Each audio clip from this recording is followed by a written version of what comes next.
വാർത്തയിലേക്ക്. നെമ്മാറ റോട്ടറി ക്ലബിന്റെ നേതൃത്വത്തിൽ പല്ലാവൂരിൽ ഗവൺമെന്റ് LP സ്കൂളിൽ ശുചിത്വ ബോധവൽക്കരണ പരിപാടി സംഘടിപ്പിച്ചു.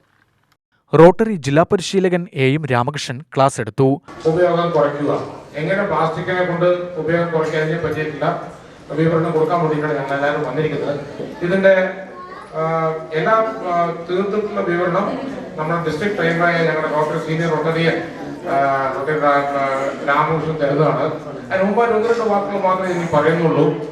കുട്ടികൾക്കൊക്കെ അറിയാം, നിങ്ങൾക്ക് എല്ലാവരും ചോക്ലേറ്റ് തിന്നുന്ന കുട്ടികളല്ലേ? ചോക്ലേറ്റ് തിന്നുമോ? ചോക്ലേറ്റ് കടലാസ് എന്ത് ചെയ്യും? തിന്നു കഴിഞ്ഞിട്ട് എന്ത് ചെയ്യും? ക്ലാസ് താഴേക്ക് ഇടും അല്ലേ? അങ്ങനെ ചെയ്യാൻ പാടില്ല. അത് പൊടിഞ്ഞ് സെക്രട്ടറി M രാമൻകുട്ടി പ്രതിജ്ഞ ചൊല്ലിക്കൊടുത്തു. SMC ചെയർമാൻ A ഹാറൂൺ അധ്യക്ഷനായി. റോട്ടറി പ്രസിഡന്റ് EP രാമനാരായണൻ പദ്ധതി വിശദീകരണം നടത്തി. R Kannadas, K Keshavan, PU Kesavadas, M Sunil, Krishnan എന്നിവർ പ്രസംഗിച്ചു. പ്രധാനാധ്യാപിക T ഷൈമ, S മുഹമ്മദ് അനസ് എന്നിവർ ചേർന്ന് ശുചിത്വ സാമഗ്രികൾ ഏറ്റുവാങ്ങി. സ്റ്റാഫ് സെക്രട്ടറി K ശ്രീജാമോൾ നന്ദി പറഞ്ഞു.